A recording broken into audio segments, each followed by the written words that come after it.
భరతుడు అన్న వెంటనే ఒకటి, ఆ భరతుని జీవితంలో కూడా మనం అంతా పాపం బాధలే చూస్తాం. అంటే ఆయన వాళ్ళిద్దరూ అరణ్యానికి వెళ్లి కష్టపడ్డారు. ఈయన రాజ్యంలో ఉండి కూడా రాజ్యాన్ని అనుభవించకుండా నిరంతరము రాముణ్ణి స్మరించుకుంటూ ఏదో ఒక తప్పు చేశారనే బాధతో ఆయన కుంగిపోతూ ఉండేవాడు.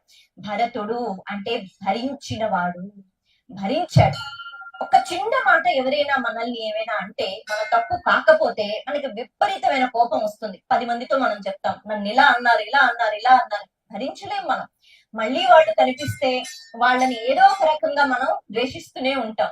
కానీ భరతులు అంటే తన జీవితంలో తను ఎప్పుడూ కూడా ఎన్నో అవమానాలు భరించారట. ఇలా రాజ్యానికి తిరిగి వచ్చారో లేదో కబురు పంపిస్తారు కదా, అలా వచ్చిన వెంటనే రాజ్యంలో ఉన్న వాళ్ళందరూ తిట్టుకుంటున్నారు, వీడి వల్లే కదా అన్నయ్యని పంపించేశాడు. బయట వాళ్ళకి ఏం తెలుస్తుంది, రాజ్యంలో వాళ్ళకి పూర్తిగా.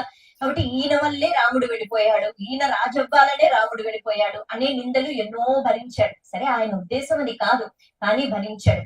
ఆ తర్వాత రాజ్యాన్ని భరించాడు, ఇష్టం లేక భరించాడు.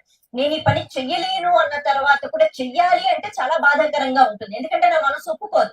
అలా ఆయనకి రాజుగా ఉండడం ఇష్టం లేదు, కానీ ఆ రాముల వారి పాదుకలు పట్టుకుని దానికి పట్టాభిషేకం చేస్తూ నిరంతరము అక్కడ రాముల వారు అరణ్యంలో ఏ రకంగా అయితే దర్భాసనం మీద పడుకుని ఉన్నారో, ఇక్కడ ఈ హంస తూలికలు ఇవన్నీ కూడా త్యజించి, భోగభాగ్యాలు త్యజించి నేల మీద పడుకుని ఉన్నారట భరతుల వారు కూడా.